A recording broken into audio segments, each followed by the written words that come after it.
Swaminiti namine. Namaste Saraswati Deve Gauravani Pracharine Nirvishesha Shunyavadi Paschatya Deshatarine Panchakalpatarubhyascha Kripa Sindhu Bhayevacha Patitanam Pavanebhyo Vaishnavibhyo Namo Namaha. Jai Shri Krishna Chaitanya Prabhu Nityananda Shri Advaita Gadadhar Shri Vasadi Gaur Bhaktavinda. Hare Krishna Krishna Krishna Hare Hare, Hare Rama Rama Rama Hare Hare. So welcome everyone to our study of Srimad Bhagavatam. We're studying Canto 3, Teachings of Lord Kapila, and today we're on chapter number 31. This is studying at the level of Bhakti Vaibhava. So, who remembers yesterday? Yesterday we spoke about the mode of ignorance. We were hearing about the mode of ignorance and how living entity has to go through different conditions of life. So who can tell us something about what we studied yesterday? What do you remember?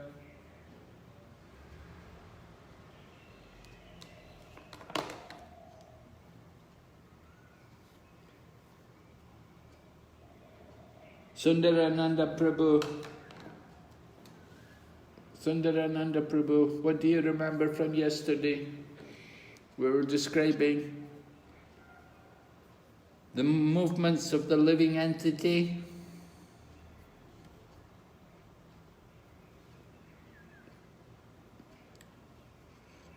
Lilamai Rukmini. Krishna Maharaj. Maharaj, we discussed about the different types of Vairagya. So we saw Yukta Vairagya, Marketa Vairagya, Palgu Vairagya, Smashan Vairagya. Okay.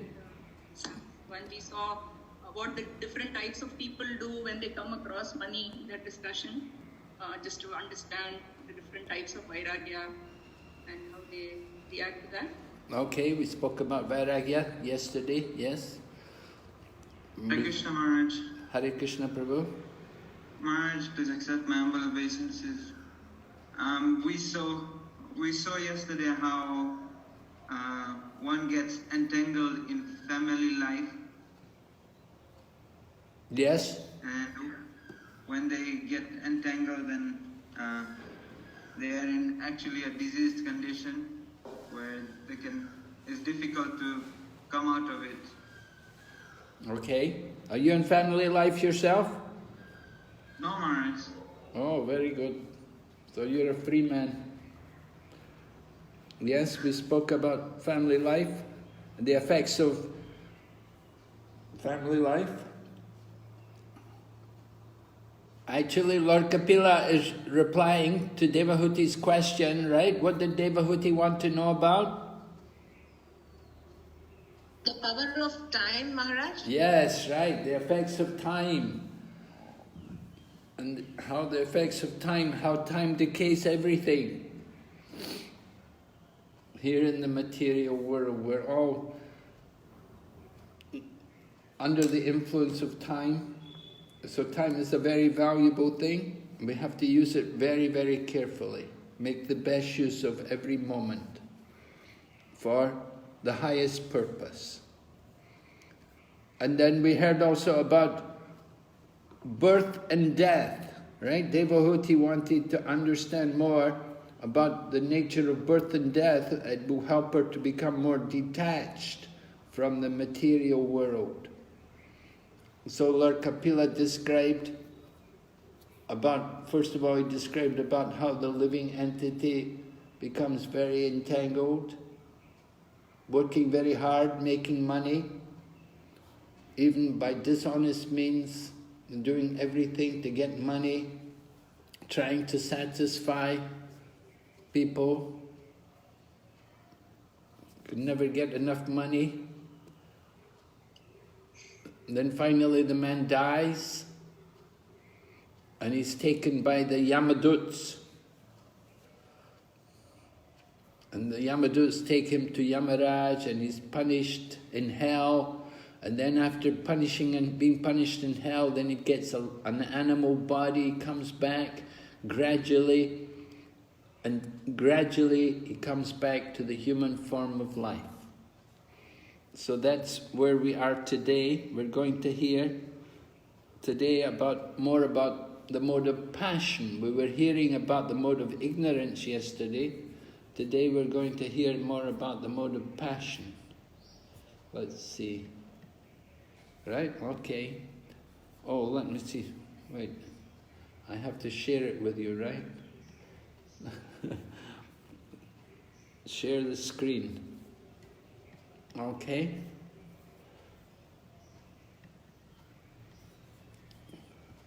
Is it all right? Are you clear? Yes, Maharaj. Yes, Maharaj. Good. Yes, Maharaj. All right. The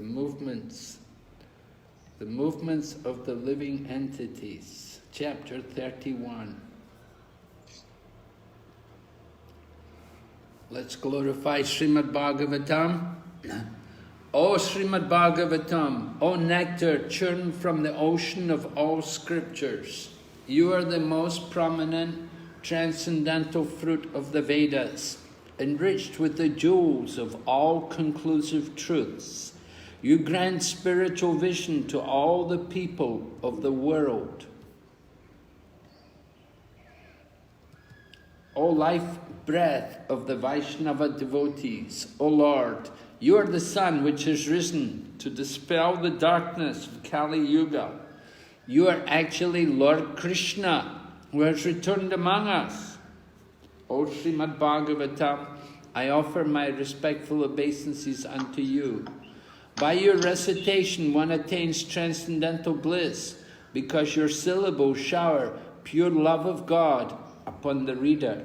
You are always to be served by everyone, for you are an incarnation of Lord Krishna.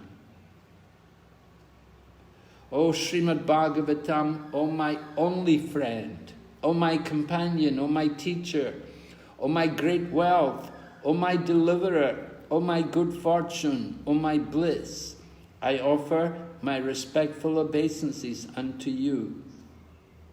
O Srimad Bhagavatam, O bestower of saintliness to the unsaintly, O uplifter of the most fallen, please don't ever leave me. Accompanied by pure love of Krishna, please manifest yourself in my heart and in my throat. Okay, so we're going to begin the class today with a song, but I'm not going to sing it, but we're going to read it. A very interesting song, very relevant to this topic, given to us by Bhakti Vinod Thakur, beautiful Bengali poetry. We'll read the translation. O Lord, having forgotten you and come to this material world, I have experienced a host of sins and sorrows. Now I approach your lotus feet and submit my tale of woe. Alright, so this is the song. Bulia Tomari, forgetting you. Bulia Tomari samsari asiya pe nana vida byata. Tomaracharane asiyachi ami bolibo dukera kata. Dukehera kata. I haven't sung this song before, but it's relevant to what we're studying, so we've put it here in the slide. So Bhaktivinoda Thakur is describing how the living entity, how we take birth, how we come into this world, what is our consciousness. Bhakti Vinod says, when I was bound up tightly in the unbearable confines of my mother's womb, O Lord, you once revealed yourself before me. After appearing briefly, you abandoned this poor servant of yours. So we'll hear about this, how living entity in the womb, some living entities, they're blessed, they're able to offer prayers, or they may even see the Lord. So Bhaktivinoda says, you once revealed yourself before me, appearing briefly, because suffering so much that the Lord appears. At that moment I thought, after my birth, this time I will surely worship you with undivided attention.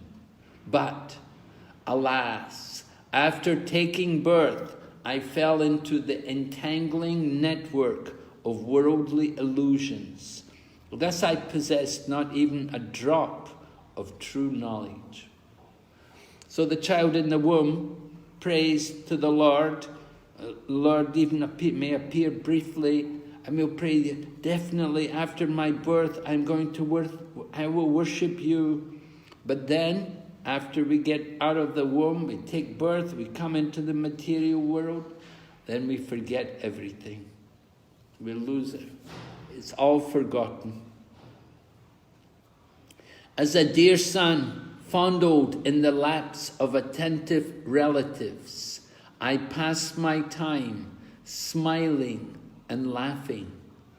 The affection of my father and mother helped me forget you still more, and I began to think that the material world was a very nice place.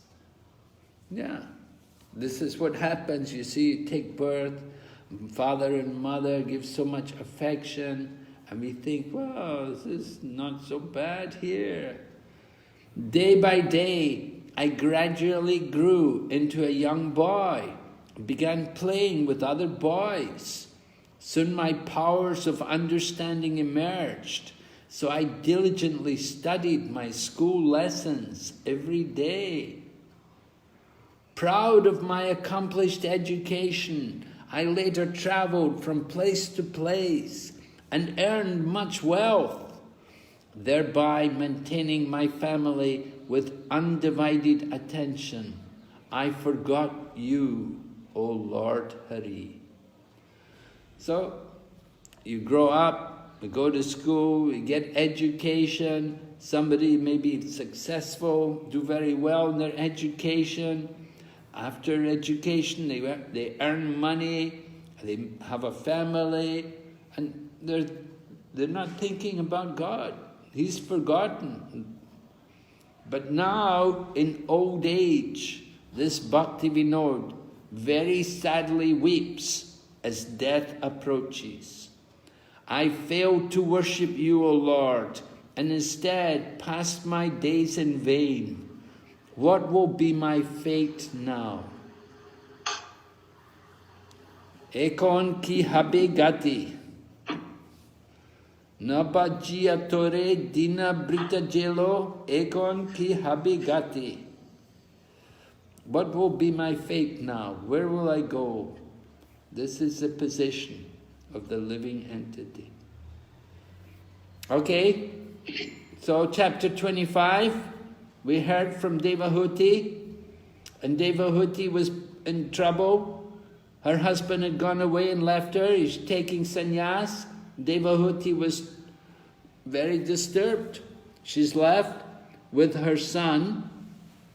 The daughters were all married, and she was left with her son, Lord Kapila. So she confesses to him, I am bewildered by Maya. Please take away my illusion. So Lord Kapila instructs her. Of course, she also asks, what kind of bhakti should I perform to attain you? Explain the process of jnana and yoga. How many limbs do they have? So these were her questions. Then chapter 26, we analyze the different elements of material nature, the characteristics, so that's all the path of Gyan. Then chapters 27 and 28, the method of liberation, making use of this knowledge to get liberation. It was also explained the difference between the jiva and prakriti, the limbs of the Astanga Yoga, description of the Lord's pastimes, or description of the Lord's form for performing dharana, right? 28 was the Astanga Yoga. So we had to meditate on the different bodily limbs of the Lord. So, yam niyam, asan pranayam, pratyaharana, dharana, that's the sixth step. Dharana leads to dhyana and then samadhi. So dharana, concentration on the different bodily limbs of the Lord. Then chapter 29, Devahuti asks, tell me about the path of bhakti. And we spoke about the different kinds of bhakti and how people may be influenced by the modes of nature and doing bhakti. Bhakti done in the mode of passion, bhakti done in the mode of goodness, in the mode of ignorance. So Devahuti wanted to know also about pure bhakti. Pure bhakti, that's described by Rupa Goswami in Nectar of Devotion. So that was up to chapter 29. So, Devahuti continues, my dear Lord, please also describe in detail, both for me and for people in general, the continual process of birth and death. For by hearing of such calamities, we may become detached from the activities of this material world. So we're going to hear what happens at the time of birth, what happens even before birth, and what happens with death, before death and after death, what happens. We heard a little yesterday, we heard about the Yamaduras coming, taking the soul to Yamaloka. We heard it's not very pleasant, so much suffering. The living entity suffers in the womb, suffers after birth, he suffers before death, he suffers after death. All suffering in this world. There's no happiness, but there's the illusion of happiness. So this is the problem. So Devahuti wanted to know about the process of birth and death. She said also, please describe eternal time, which is a representation of your form, and by whose influence people in general engage in the performance of pious activities. Yeah, we see people do pious activities, especially in their older age. They know they're coming nearer to death. They want to do something good before they leave the body. So maybe they've made a lot of money, they've done a lot of sinful things, and they like to atone for their sins. They do some charity before they leave the world. So coming on to chapter 31, chapter 30 was describing the mode of ignorance. We're going to hear today about the mode of passion. And begins first of all, well, chapter 30 finished, the soul was going to take birth again. He came to the human form of life. After going to Yamaloka and suffering, then he went in the animal bodies. Now he's come back to the human form of life. And we're going to hear about how he suffers in the mother's womb. Before he takes his birth, he has to go in the womb. He has to live in the womb for 9 months. And we will hear about prayers by the embryo in the womb. How the child in the womb offered prayers to the Lord. But then, after birth, then forgetfulness. It's all forgotten. Just like we heard that song, Bhakti Vinod Thakur said, forgetting you. We forget Krishna. As soon as we take birth, all forgotten. Then Lord Kapila has something to say about association. He's going to warn us what is good and what is bad association. And we have to be very careful of bad association. And the final section describes how to get back one's eternal nature. That's what we really want to do.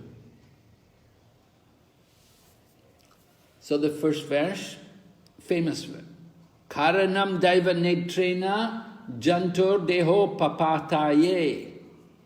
Right? This is often quoted by Prabhupada, that the living entity takes his birth under the supervision of the Supreme Lord and according to his karma. Karmana daiva netrena jantur deho papataye. It's all done like that. It's not by chance, but under the supervision and according to the results of our work, our karma. The living entity is made to enter into the womb of a woman through the particle of male semen to assume a particular type of body. So the body we have today is the result of that. It's the result of that karmana daiva netrena jantur deho papati. According to our karma and under the supervision of the Supreme Lord. Not by chance. So we're going to hear about Vedic embryology, the growth of the child in the womb, how it's described in the Vedas. Right? The man and woman unite, and if they're fortunate, generally people, when they unite, they want to have a child. That should be the intention in the Vedic culture. Husband and wife, they will join together to produce a child. So on the first night, the sperm and the ovum mix. And on the fifth night, the mixture ferments into a bubble. On the 10th night, it develops into a form like a plum. And after that, it gradually turns into a lump of flesh or an egg, as the case may be. All of this is given in Srimad Bhagavatam, all described like this. You can see first night, the fifth night, the 10th night, the stages which is going through. So gradually it turns into a lump of flesh, or maybe an egg, depending where the living entity is taking birth. If it's going to be born in the bird family, then it'll be born in an egg. Then, in the course of a month, a head is formed. And at the end of 2 months, the hands, feet, other limbs take shape. By the end of 3 months, nails, fingers, toes, bodily hair, bones and skin appear, as do the organ of generation and the other apertures in the body, namely the eyes, nostrils, ears, mouth, and anus. So now, from a few days, it's become a month, and then 2 months, and then 3 months. By 3 months, these different features of the body are all beginning to develop. So the mothers who have conceived, they have to check, they go to the doctors, and the doctors can check, is the child going to be normal, is everything okay with the child, is the body developing okay? Then Srimad Bhagavatam goes on to describe, after now 4 months from the date of conception, the 7 essential ingredients of the body, namely chyle, blood, flesh, fat, bone, marrow, and semen, come into existence. At the end of 5 months, hunger and thirst make themselves felt. And at the end of 6 months, the fetus, enclosed by the amnion, begins to move on the right side of the abdomen. So, how detailed information is given. You can see the nature of the Srimad Bhagavatam, the Vedic science, that is giving very specific, detailed information on the growth of the child within the womb. 4 months, 5 months, 5 months hunger and thirst, and at the end of 6 months, then the child begins to move onto the right side. So this information is all just given in Srimad Bhagavatam, and it's a very powerful preaching tool to establish the authority of the Srimad Bhagavatam and the Vedas in general, and how Vedic science is related to modern science. Modern science have only in recent times been able to confirm the growth of the child within the womb. But the information which modern science got is almost exactly the same as the Vedic conclusions. There's no difference. We say, however, the Vedic version is based on scriptural revelation, whereas the latter, modern science, depends on empirical observation, using microscopes, ultrasound, and last generation 3D scanning, these kind of things. So, but the fact is, the advancement of modern technology broadens the limits of human sensory perception, simply come to confirm the authenticity of Vedic revelation. The Vedas have already taught us all this information. Only just recently, with all their technology, they were able to confirm the information which is already given there in our scriptures. So, this is very powerful preaching evidence to people, that they wonder, is this all true? Is this factual? Just like we tell them things like, Lord Buddha, the appearance of Lord Buddha was predicted. Lord Buddha came. So here, the development of the child within the womb, very powerful. We explain to people, chant Hare Krishna. By chanting Hare Krishna, you get free of passion and ignorance. You can come to the mode of goodness.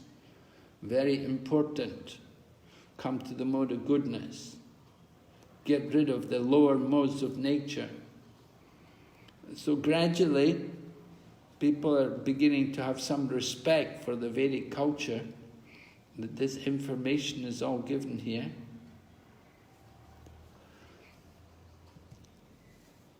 So, we have information about the development of the body. The Srimad Bhagavatam also tells us about the suffering, the unpleasant condition which is there within the mother's womb. Text number 5 describes about the child within the womb, how he gets food. Because we said after 5 months he's feeling hunger and thirst. So the mother has to be careful that she's not feeding just feeding herself, she's also feeding the child within her womb. So from the text number 5, deriving its nutrition from the food and drink taken by the mother, the fetus grows and remains in that abominable residence of stools and urine, which is the breeding place of all kinds of worms. Within the body, there's many living entities, and often there's worms also within the body. We see when a person dies, if the body is not burned, we see the worms come out from the body.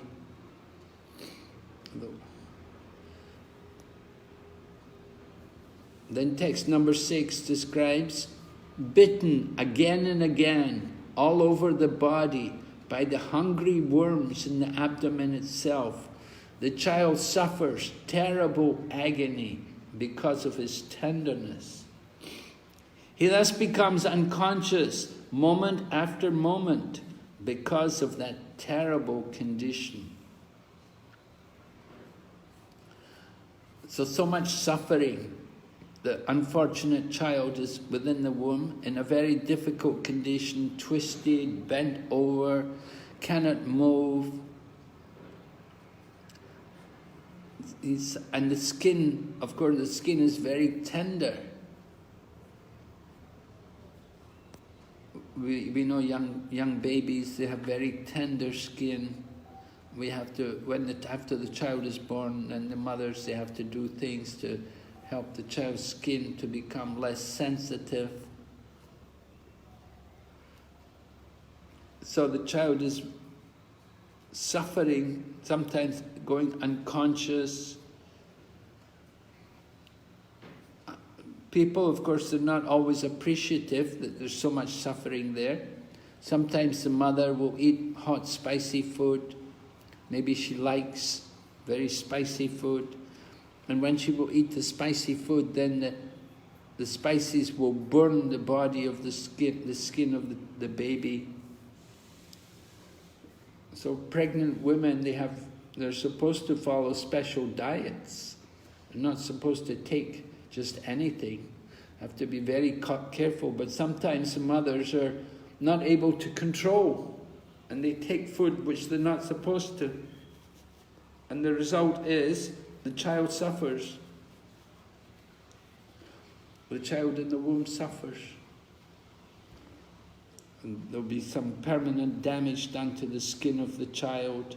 At the time of the birth of the child, you may have some birthmark, maybe due to something the mother ate during her pregnancy.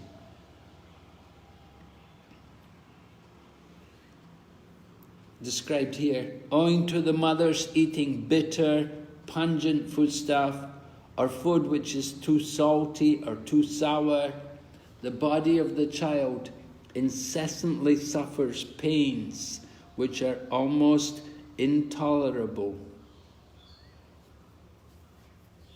The material world is like that.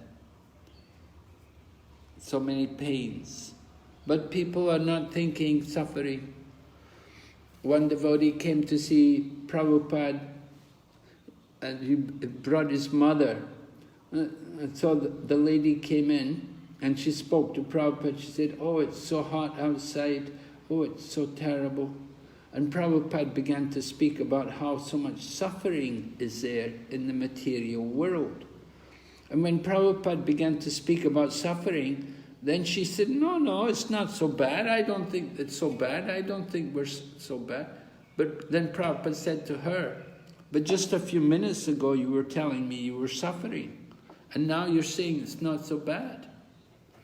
So this is what happens. This is the nature of the material world. That we're suffering 1 minute, but we get a little bit of enjoyment and we forget everything.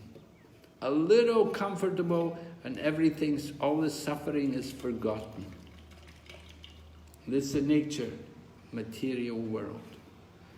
Little bits of pleasure. Lochan Das says, Chapala Sukha. Just to get some flickering pleasure, we accept so much suffering.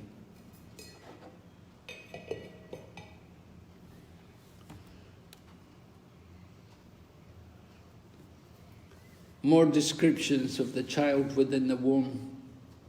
Placed within the abdomen and covered outside by the intestines, the child remains lying on one side of the abdomen, his head turned towards his belly, and his back and neck arched like a bow. Back and neck arched like a bow, his head turned down towards his belly, very uncomfortable position.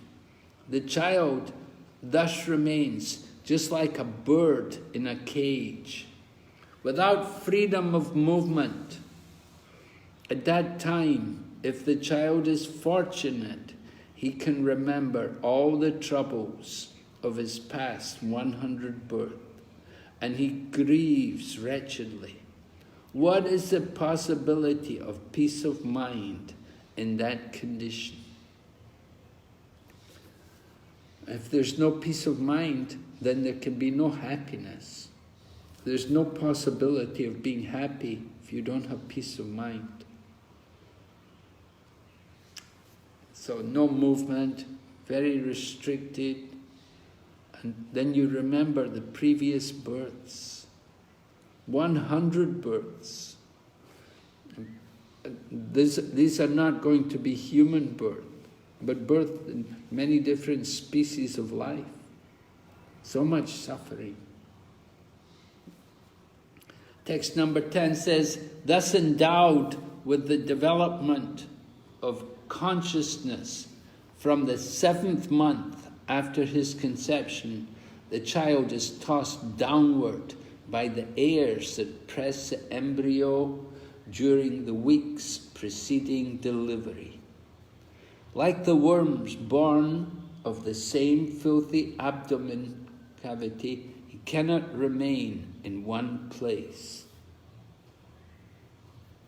So this is the child getting ready to come out from the womb.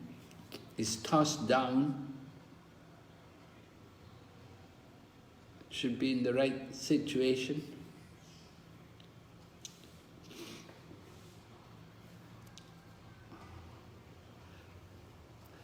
After birth, the child may forget about the difficulties of his past lives. But when we are grown up, we can at least understand the grievous tortures undergone at birth and death by reading the authorized scripture like Srimad Bhagavatam. If we do not believe in the scriptures, that is a different question. But if we have faith in the authority of such descriptions, then we must prepare for our freedom in the next life.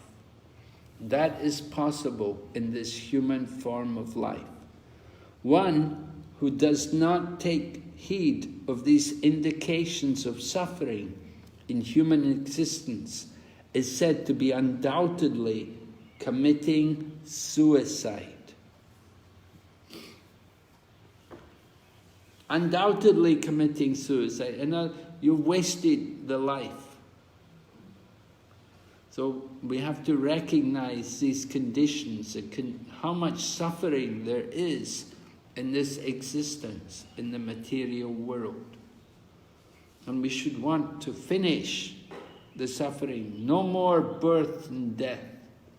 Right? This is the purpose of Krishna consciousness, Bhakti Yoga, to get us out from this world.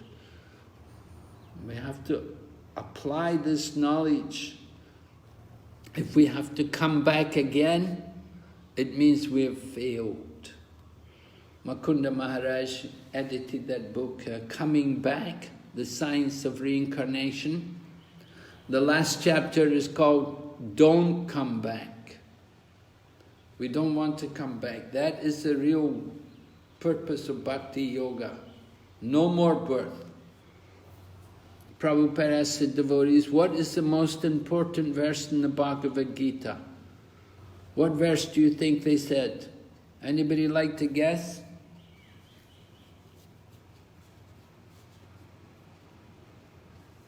Hare Krishna Maharaj. Yes? This coming back is about the reincarnation, and it has wonderful stories. Jadabharat story, Chitraket story, Chitraket is his son story. So stating how that regarding the Chitraketu son, you will be saying that I have been there for so many lifetimes, but I don't know which father you are. Yeah, but you're not answering my question. What is the most important verse in the Bhagavad-Gita? Sorry. Hare Krishna Maharaj, is it Dehinosmin Yata Dehe? No. Janma karma chami divyam Maharaj. Huh? Janma karma chami divyam. Yes. That's right. Janma karma chame divyam. Why is it the most important verse? Hare Krishna Maharaj, because Punarjanmana Vidyati. Right. Because we will not come back to this material world again. That's right. Very good. Yes. One who understands Krishna's birth and activities to be transcendental, then upon giving up this body, they never have to take birth again. So that is the goal. We want to achieve that. We don't want to continue the suffering in this human existence. That's the point. It is said that this human form of life is the only means for crossing over the nations of Maya, or material existence. We have a very efficient boat in this human form of body, and there is a very expert captain, the spiritual master. Scriptural injunctions are like favorable winds. If we do not cross over the ocean of the nations of material existence, in spite of all these facilities, then certainly we are all intentionally committing suicide.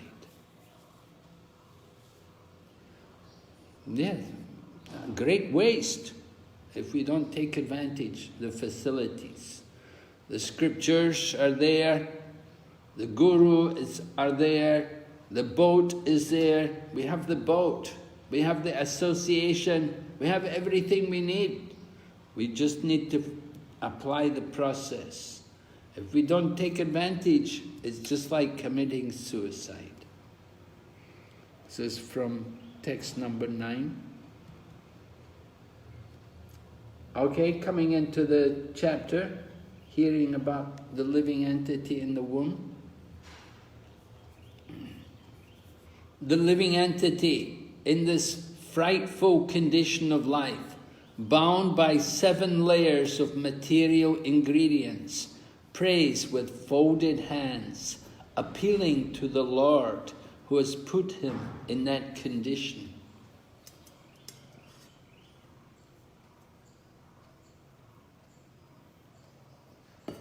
So we're going to hear the prayers of the living entity in the womb. Maybe some of you know, you've already read them. What does the living entity in the womb, how does it pray to the Lord? Anybody? Hare Krishna Maharaj, like you have said in the beginning of the class, Boliya Kumara. So in that Bhaktivinoda Thakur is saying that he is praised to the Lord that somehow relieve me from this suffering, I will always remember you and worship you. Yes. Yeah, he prays to the Lord, if you let me out, certainly I will worship you.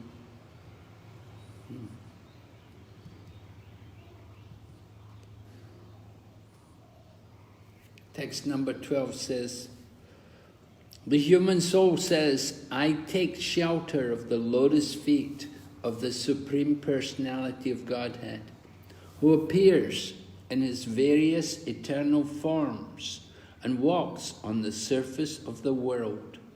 I take shelter of him only because he can give me relief from all fear, and from him I have received this condition of life, which is just befitting my impious activities.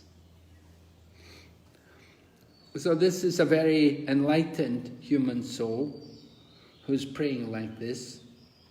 because they've understood that the condition of life which they're in is the result of their sinful activities, their impious activities. And they're recognizing also the Lord, that He appears in various eternal forms, and He walks also on the world. Text 13 goes on, I, the pure soul, appearing now bound by my activities, am laying in the womb of my mother by the arrangement of Maya. I offer my respectful obeisances unto Him, who is also here with me, but who is unaffected and changeless. He is unlimited, but He is perceived in the repentant heart. To Him I offer my respectful obeisances. So the soul is pure, but we're put into these unfortunate conditions by the arrangement of Maya. Forgetting Krishna, right? We forgot Krishna, so we come in contact with Maya. We come under the control of Maya. But the living entity is remembering the Lord. I offer my obeisances unto Him, who is also here with me, but who is unaffected and changeless. Just like we were asked yesterday, does the super soul also go to hell with us? When we go to hell, is the super soul Paramatma also? Yes, he's also there, but he's unaffected, he's changeless. He is unlimited, and he is perceived by the repentant heart. We should be repentant. We should feel very sorry that we have come into this material world and that we've been so neglectful, we've been so sinful, we've wasted so much time when we did not worship Him. Text 14, I am separated from the Supreme Lord because of my being in this material body made of 5 elements, and therefore my qualities and senses are being misused, although I am essentially spiritual. Because the Supreme Personality of Godhead is transcendental to material nature and the living entities, because He is devoid of such a material body, because He is always glorious in His spiritual qualities, I offer my obeisances unto Him. So these are very enlightened prayers. You can see he's understood the position of the Supreme Lord, how He's completely transcendental to everything, and how He's misused His own senses. But he understands himself also to be spiritual, that he's also a soul.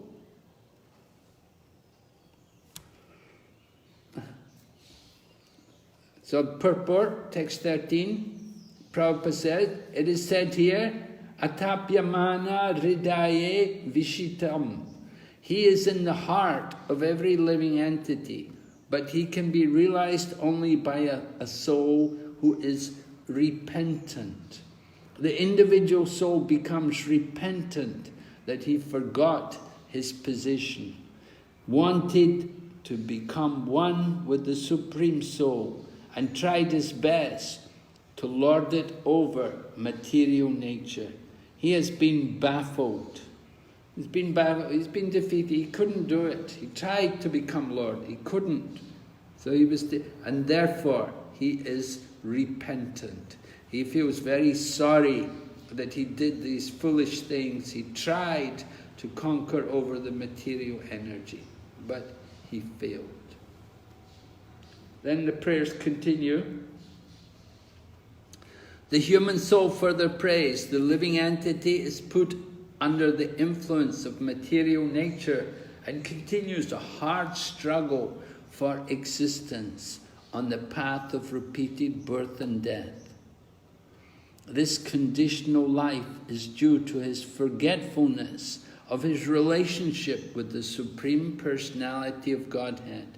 Therefore, without the Lord's mercy, how can he again engage in the transcendental loving service of the Lord?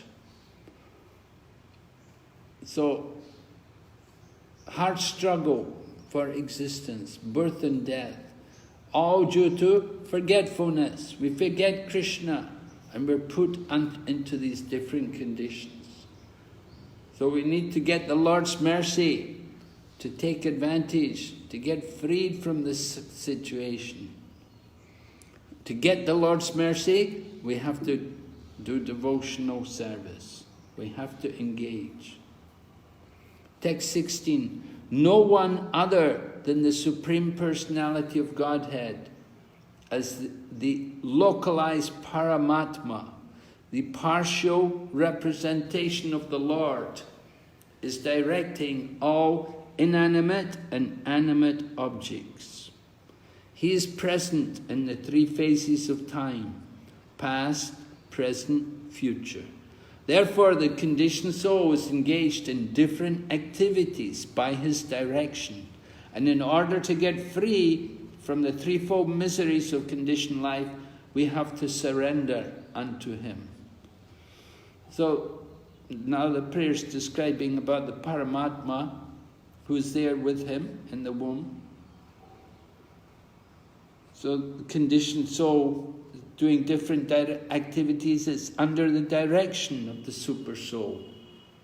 Bhagavad-Gita, Krishna describes how the Super Soul is the overseer, the permitter of activity. From him comes knowledge, remembrance and forgetfulness. So he's inspiring the conditioned soul to act according to his desire.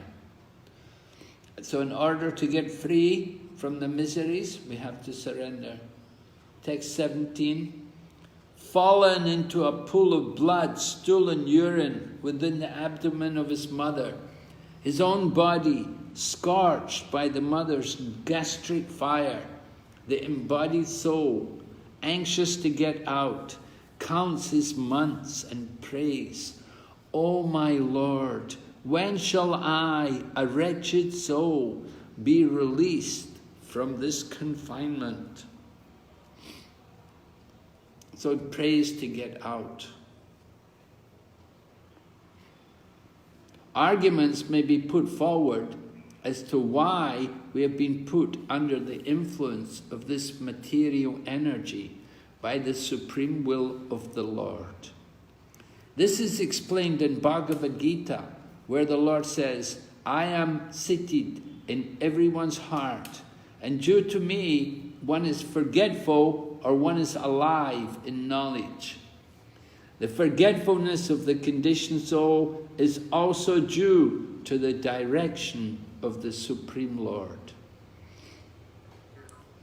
Yeah, the Lord inspires us to forget so that we can enjoy the situation which we wanted within our own mind. Due to our conditioned state of existence, we're put into these material bodies.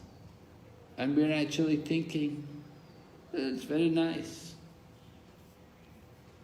Prabhupada explains, a living entity misuses his little independence when he wants to lord it over material nature.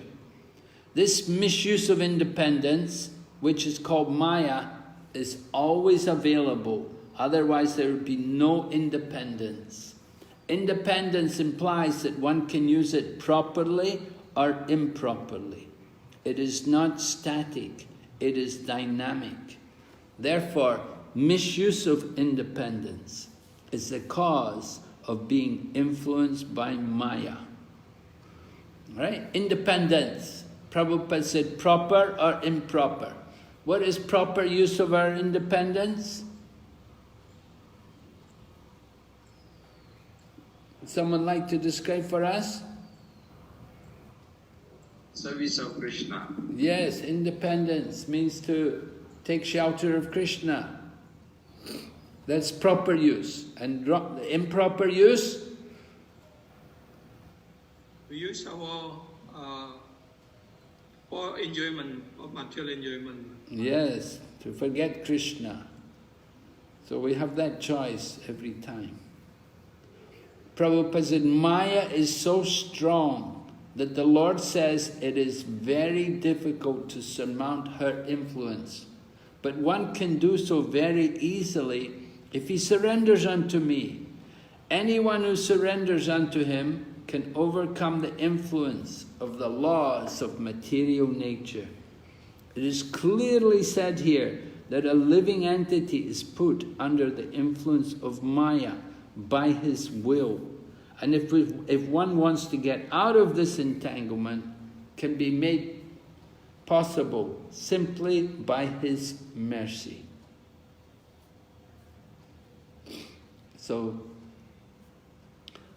we want to get free of Maya, we have to get the mercy of Krishna. Maya is Krishna's energy. So if we surrender to Krishna, then Krishna will release us from the energy. We just have to make proper use. Text 16. As the Supersoul is seated within the heart of the living entity, when the living entity is serious, the Lord directs him to take shelter of his representative, a bona fide spiritual master.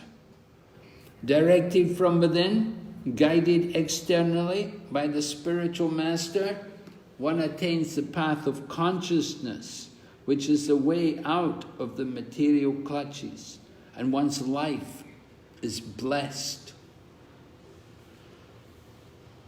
So, like that, we're in the womb, we're in this miserable condition, the Supersoul is there with us, and when we take shelter of the Supersoul, then the Lord can direct us to make it so much easier for us on this path.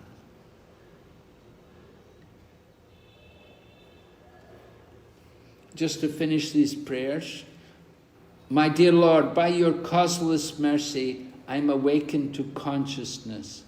Although I am only 10 months old, you understand, 10 months from the day of conceiving within the womb, people think that, oh, the child is not born yet, so it's okay, we can kill it. But here in these prayers, the beginning of the life of the child is from the time of conception. So the child is 10 months old. For this causeless mercy of the Supreme Personality of Godhead, the friend of all fallen souls, there's no way to express my gratitude but to pray with folded hands. 10 months old, so in other words, now it's time for the child to come out of the womb. So he's praying with folded hands. Text number 19. The living entity in another type of body sees only by instinct. He knows only the agreeable and disagreeable sense perceptions of that particular body. Animals like that, they don't have the same facility as we have in the human body. But he describes here, but I have a body in which I can control my senses and can understand my destination.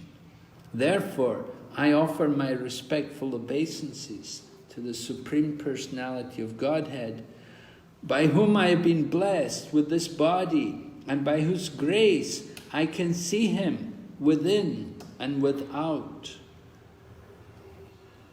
So, the living entity in the womb was fortunate. He was able to see the Lord within, and he understands the special benefit of having the human form of life, that it's an opportunity to actually perfect his existence. The other living entities, they have bodies, but they can only do things, as mentioned here, they can only act according to their instinct. What is agreeable, what is for their sense gratification, then they're interested, they will come, they will look, they will smell, they will eat. right? And if they don't like it, then they'll find something else. Text number 20. Therefore, my Lord, although I am living in a terrible condition, I do not wish to depart from my mother's abdomen to fall again into the blind well of materialistic life. Your external energy called Deva Maya at once captures the newly born child, and immediately false identification, which is the beginning of the cycle of continual birth and death, begins.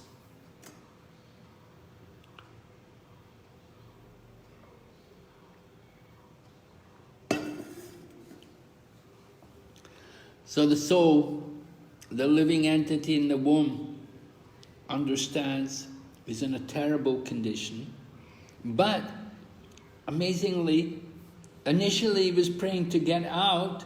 Now he's saying, he said, let me stay here. I do not wish to depart from my mother's abdomen. Let me stay in this womb, because I know if I leave, it's going to be so difficult. The material energy, the Deva Maya, captures the newly born child. One devotee explained it a very interesting way. He said, when the child is born, the child is crying. All the people are happy. The mother's happy, the father's happy, the relatives are all happy. Child has been born. But child is crying, because child knows, oh, I've taken birth again.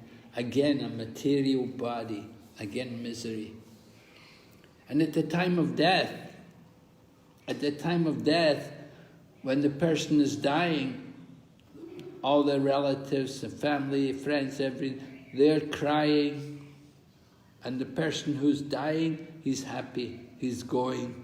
I'm going now, I'm leaving this body. Bye-bye, I'll see you another time, some other place maybe. And so at the time of death, the situation is reversed. The family who were so happy at birth, they're crying at death.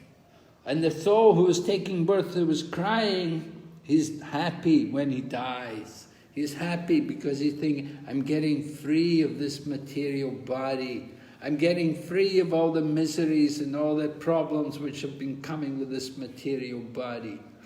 So that's the benefit. Take birth again. Of course, we don't want to take birth again, but just to get free of one body, great relief. Prabhupada explains, this prayer of the child in the womb may be questioned by some atheistic people. How can a child pray in such a nice way in the womb of his mother? But Prabhupada explains, everything is possible by the grace of the Supreme Lord. The child is put into a precarious condition externally, but internally he is the same, and the Lord is there. By the transcendental energy of the Lord, everything is possible. Atheistic people, they can't accept, but a devotee can understand this very easily. And certainly the child is going to be praying. Whenever we're in danger, whenever there's a big problem, we pray. Even as children, when we had the exam results, we would pray, oh Krishna, give me a good mark. Whenever there's danger, we pray. Radhanath Swami describes there was a danger of an earthquake in the temple in Mumbai some years ago. So all the devotees rushed out of the temple and they were all chanting outside. And he said it was the best chanting they ever did. The best chanting, because they didn't know if the ground is going to open up and swallow them or not. Their lives were in danger. So when the lives are in danger at that time, that's when we remember the Lord. It becomes easier for us to think of the Lord. So the child in the womb, he's remembering the Lord and he offers these prayers. They're described to us by the grace of Srila Vyasadeva. Text 20 describes, I am suffering now, but when I take birth, I will immediately begin to identify with my body due to Maya's plan. I will then become a materialist and further extend my suffering. Better that I remain in this womb, despite my misery.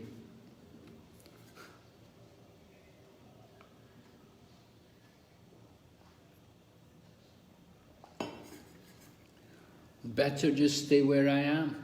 No need to leave the womb. Because leave the womb, more misery.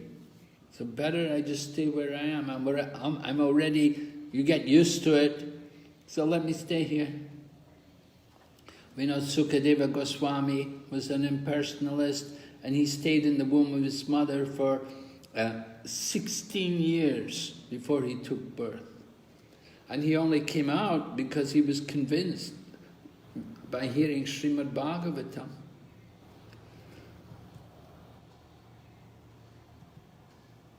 Text 21 describes, therefore, without being agitated anymore, I shall deliver myself from the darkness of nescience with the help of my friend, clear consciousness. Simply by keeping the lotus feet of Lord Vishnu in my mind, I shall be saved from entering into the wombs of many mothers for repeated birth and death.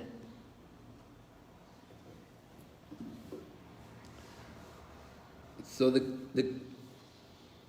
important instruction is here. Keep the lotus feet of Lord Vishnu. Keep the mind on the lotus feet of Lord Vishnu, and that will save us from having to take birth again. So that attitude, that consciousness is very important. Always remember Krishna, and if we can remember Krishna in the womb, then that's very great help. You don't need to take birth again. So one may wonder that how we can worship the Lord in the womb. We don't have any paraphernalia. But Srila Prabhupada explains here, from the purport, text 21, one does not need any material arrangement to cultivate consciousness. One can cultivate consciousness anywhere and everywhere, provided he can always think of the Maha Mantra. Hare Krishna, Krishna Krishna, Hare Hare, Hare Rama, Rama Rama, Hare Hare. Can be chanted even within the abdomen of one's mother. One can chant while sleeping, while working, while imprisoned in the womb, or while outside.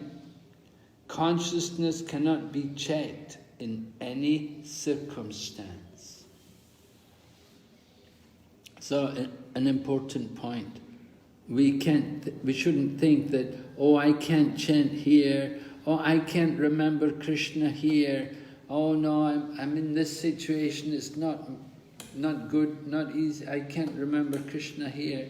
But anywhere, even within the womb, we can be chanting Hare Krishna and remembering Krishna. And in this way we can save ourselves from all the miseries of the material world.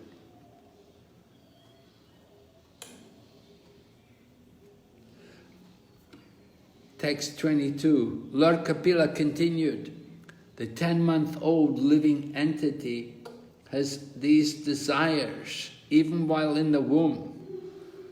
But while he thus extols the Lord, the wind that helps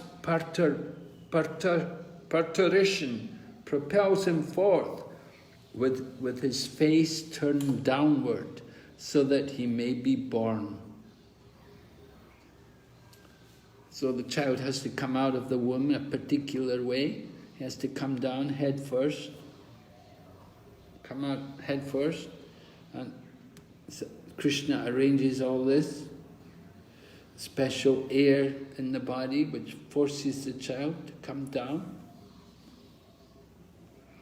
Text 23, pushed downward all of a sudden by the wind, the child comes out with great trouble, head downward, breathless, and deprived of memory due to severe agony. So, Srimad Bhagavatam tells us is conditioned at the time of birth. Head down, breathless. Child's born, sometimes the doctor has to take the child and slap it, spank it, to get some air into, to get the child to start to breathe. Because the child has no breath. And the memory is gone, because it's such a fearful situation that everything is forgotten. Such a terrifying, difficult situation that memory just goes. And this way the child is coming into the material world. Text 24, the child thus falls on the ground, smeared with stool and blood, and placed just like a worm, germinated from the stool. He loses his superior knowledge and cries under the spell of Maya.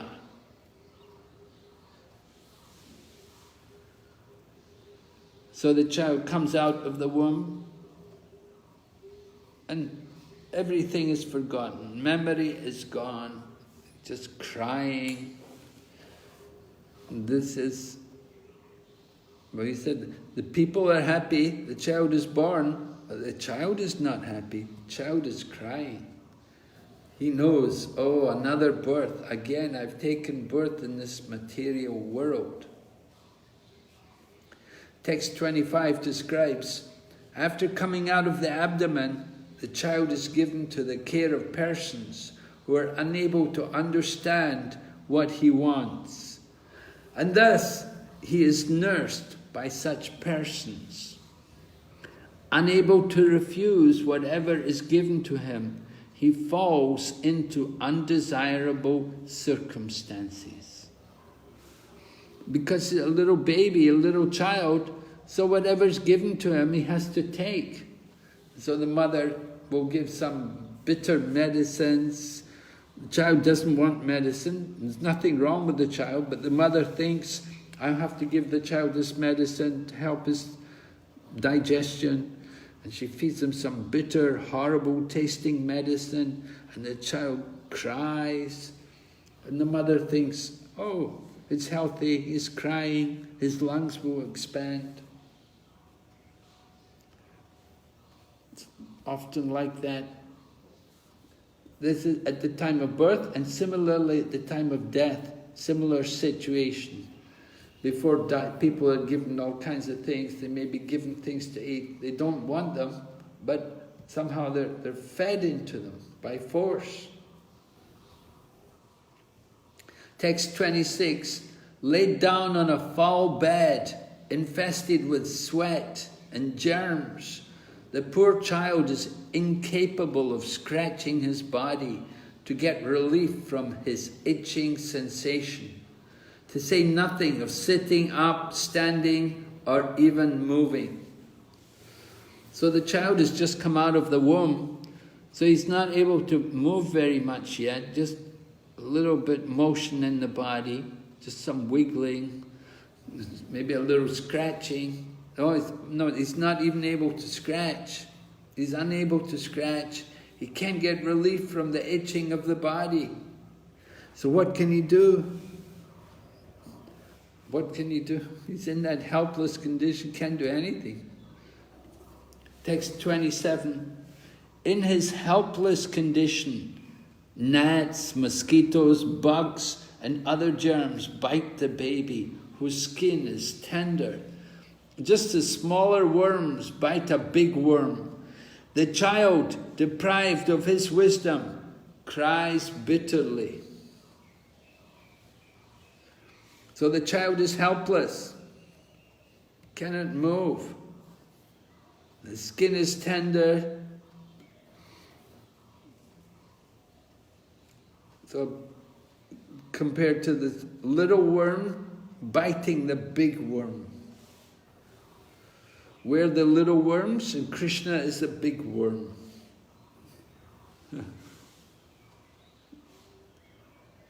But within the material body, you do have worms living there.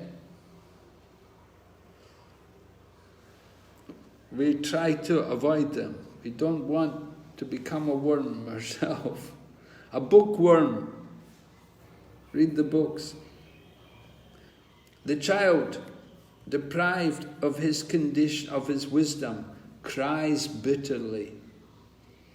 In this way, the child passes through his childhood, suffering different kinds of distress, and attains boyhood. In boyhood also he suffers pain over desires to get things he can never achieve. And thus, due to ignorance, he becomes angry and sorry. So, the child begins to grow, comes to boyhood, and he has desires. He wants to do things, he wants to achieve things. Just like the young boys, you know, they often want to be sportsmen. Some young boys, they want to be football players. Some young boys, they want to be basketball players. One devotee was telling me how in USA, there was this one young man he knew. He said the young man, he really wanted to be a basketball player, but he was very small in height.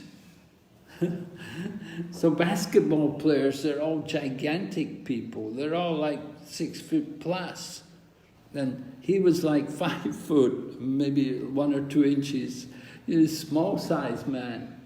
And he was thinking to be a basketball player. He was always playing with a ball, basketball, always practicing basketball. How could he ever be a basketball player? It's impossible. And so this is what happens. Young children, they have these desires, they want things they can never get. And this way they become sorry, and they become angry. So Prabhupada explains, not only children, but also elderly persons should be very careful to protect their sense of Krishna consciousness and avoid unfavorable circumstances, so that they may not forget their prime duty. It's good for children, of course, the beginning of the life, if they can develop this consciousness in the beginning of the life. Prahlad Maharaj says, Komaracharet pragno dharmam bhagavatamiha. From the beginning of life, Kumar, develop your Krishna consciousness. But old people also must be very careful, because we know time is coming to an end. We have to leave the body. We have to protect our Krishna consciousness. We should only do things which are in relation to Krishna. Don't deviate from Krishna consciousness. Remember our duty. Save ourselves from Maya. Jiva Goswami explains, not all children in the womb pray. Only some children will offer prayers. Don't think that every child in the womb is going to pray to Krishna. It won't happen. But there are some pious souls who, due to their previous lifetime, they had the consciousness to pray. They had the habit to pray. So these kind of children, these kind of living entities who already had the habit of prayer, they take birth in the womb and they will pray. They will pray to the Lord. Not every child in the womb is praying to Krishna. But special children. Text 29. With the growth of the body, the living entity, in order to vanquish his soul, increases his false prestige and anger, and thereby creates enmity towards similarly lusty people.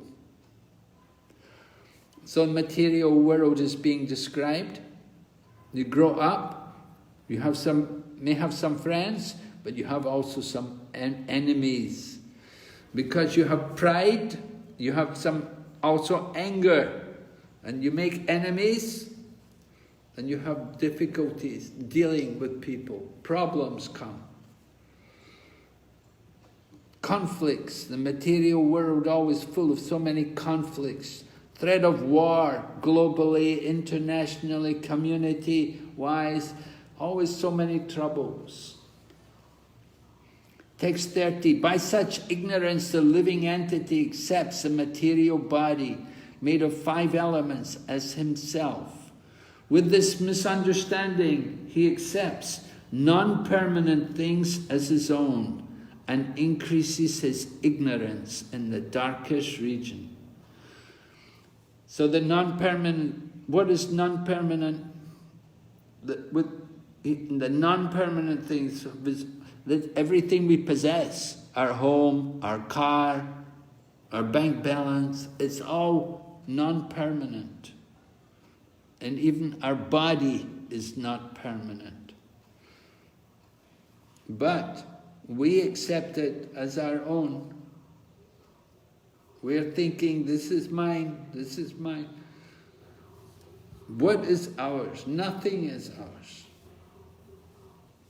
Text 31, for the sake of the body, which is a source of constant trouble to him, and which follows him because he is bound by ties of ignorance and fruitivity, he performs various actions which cause him to be subjected to repeated birth and death. So this is the problem, material life. Due to ignorance and fruitive activity, we want to enjoy, we want the fruit, we want to enjoy the results of our work, and he will perform activities which are sinful, which will cause him to take birth again in the material world. A source of trouble, more births in the material. So, due to bad association, text 32, if therefore the living entity again associates with the path of unrighteousness, influenced by sensually minded people engaged in the pursuit of sexual enjoyment and the gratification of the palate, he again goes to hell as before. So he came from hell, he came up to the human form of life, and took a long time, but somehow he got there, to the human form of life. We've got the chance. Now what are we going to do? Are we going to go back again through all the hell?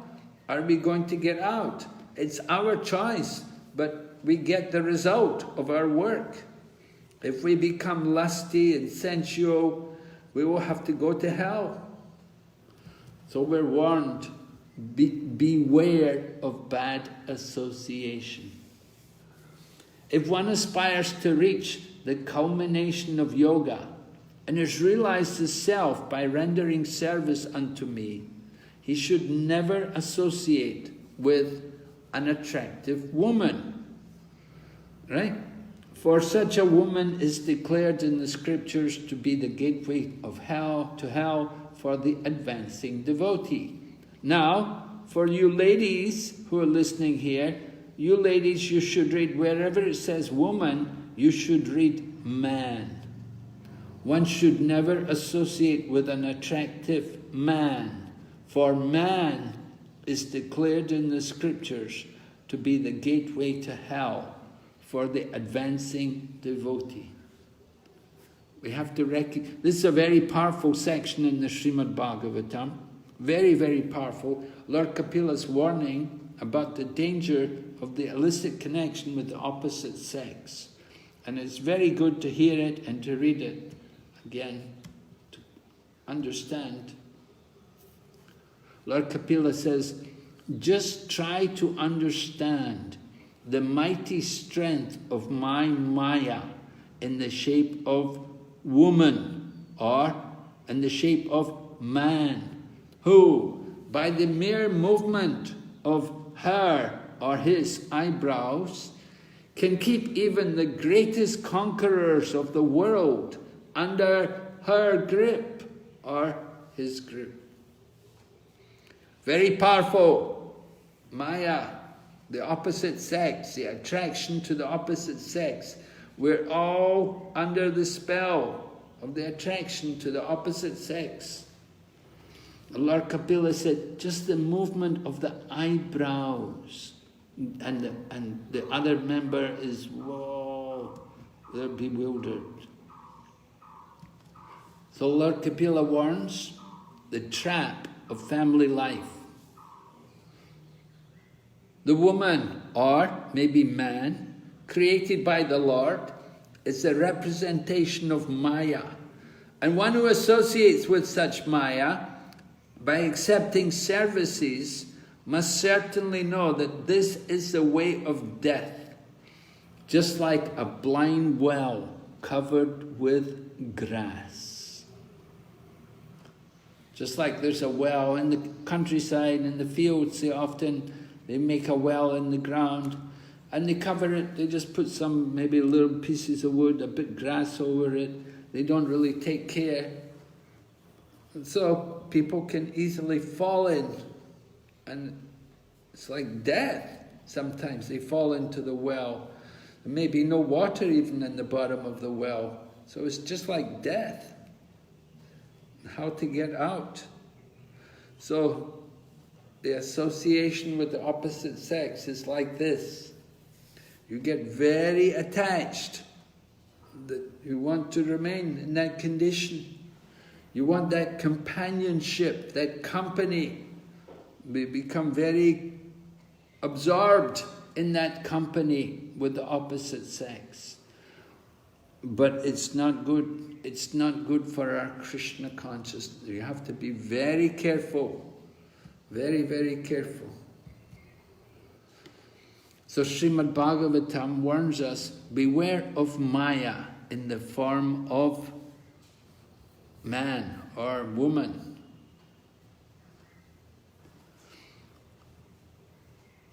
Text 41, a living entity who as a result of attachment to a woman in his previous life has been endowed with the form of a woman, foolishly looks upon Maya in the form of a man, her husband, as the bestower of wealth, progeny, house, and other material assets. So Lord Kapila is describing the woman. How did she get the woman's body? You have a woman's body today. Why do you have a woman's body? Because in your previous life, you were a man and you were attached to a woman. So because you were a man in your previous life and you were attached to women, you were thinking about women. And the result is, you become a woman in the next life, right? You become a woman. So this is it. And when you become a woman, then the woman is thinking, I want a husband. So the woman who'd been a man in her last life, now she's looking for a husband. So this is Maya. And she's thinking the husband will give me money, he'll give me children, he'll give me house, he'll take care of me. But we should understand that is very temporary. It's not going to last very long. Husband's going to give you a home. How long is it going to stay with you? Husband also has a material body. He's also going to die one day. He's going to give you children. They're not going to stay with you. They grow up, they go away. He will give you money. That money has less and less value every day. So many problems. Text 42. A woman should therefore consider her husband, her house and her children to be the arrangement of the external energy of the Lord for her death. Just as the sweet singing of the hunter is death for the deer. So the hunters, they will use something like that. They will make some sweet sound to attract the deers. And the deer will hear the sweet sound and they will become still. And in this way the hunter comes and he can kill the deer and take the deer. Very bad. So a woman should consider her husband and her children to be the energy of the Lord for her death. They are Krishna's Maya, just to keep her in illusion. And Lord Kapila gives the example, just like this deer is captured by the sweet singing in the forest. So we don't want to get captured. First of all, you get the spouse, and then you get the children, and then you get the house, and this way you become very attached. And because we're very attached, very difficult to make spiritual advancement. All right? So now we're going to have a little group exercise. I've been talking a lot. So, we want, how many people have we got here today? 39 devotees, Maharaj. 59 devotees. Oh my God. 39. 39, okay. Okay, so 39, 40, that's about 1, 2, 3 groups, 3, could be 6, 4, 5 people in a group, right? Can you make groups of 5? Okay, Maharaj. Hare Krishna. Madhava Kanta Prabhu can help me to make a group. Okay. Sure. Okay, Prabhu, I will make you as a host. Actually 5, it should be 6. 6 in a group. Maybe six in a group, because we want six groups, right? Okay. Hare Krishna. Madhava Kanta Prabhu. 6 into 40. Yeah, bro, 1 minute. I'm trying to do it. Okay.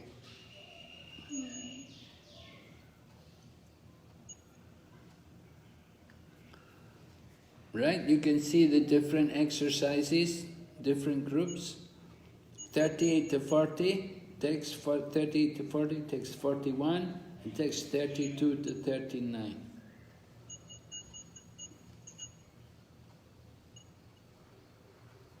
We want you to discuss and explain to us, right? Maybe we won't hear from everybody today. Well, we will. We've still got time. Yeah. Okay. We'll give you 10-15 minutes to discuss this. Have you made 6 groups? So group 1 will be Jagannath group. And group 2 will also be Jagannath group. And group 3 and group 4 will be Baladev group. And group 5 and group 6 will be Subhadra group. Right? So group 1 and 2, association of women as the gateway to hellish life. Discuss. Let me hear what's your conclusion. Baladev group, the body of a man has greater opportunity to get out of the material clutches. You have to discuss. Let's hear, what is your conclusion? Subhadra group, women are the wonderful creation of Maya to keep the conditioned soul in shackles.